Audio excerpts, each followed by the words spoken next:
Il existe une histoire universelle enfouie dans l'inconscient de l'humanité. Cette histoire, c'est celle de l'agneau. Agneau, se dit, talé, en hébreu.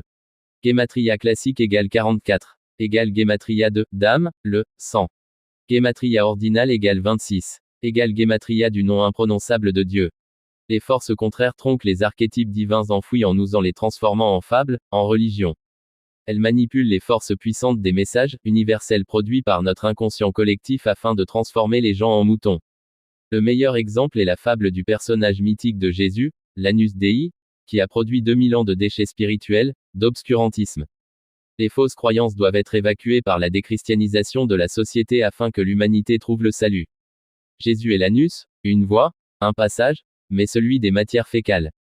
L'agneau véritable est lui lié au passage vers la lumière, c'est je suis, la réalisation du soi. Le passage des ténèbres vers la lumière est symbolisé par Pâques, la fête du printemps, de la renaissance de la nature, de la victoire de la vie sur la mort. Pâques vient du latin, Pasqua, issu du grec ancien, pasra, pacha, de l'hébreu, pessar, passer par-dessus. Soyons passants. Soyons parmi ceux qui passent par-dessus la masse pour trouver leur propre chemin, soyons des Hébreux, non signifiant étymologiquement ceux qui traversent, passent. Il ne faut pas se tromper de verbe. Il y a, je suis, du verbe suivre, et, je suis, du verbe être. On ne peut se réaliser soi-même en étant un suiveur, un mouton. J'y vais, j'y go, je suis. Le véritable je suis est l'agneau, le talé. Talé, en français, signifie, meurtri, marqué par les coups.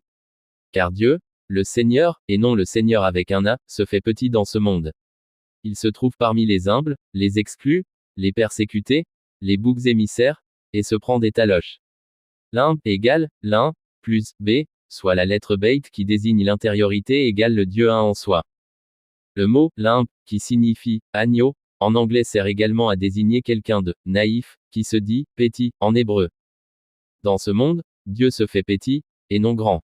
C'est un test. Un nouveau test. Comment te comportes-tu devant ce qui apparaît faible, naïf, impuissant? Comment te comportes-tu avec les pauvres, les étrangers, les malades? Comment célébrais-tu le passage des ténèbres vers la lumière? Comment te comportes-tu avec les animaux?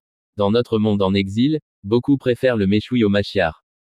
Beaucoup fêtent Pâques en ingurgitant les parties du cadavre d'un adorable petit animal, ils aiment l'agneau saignant.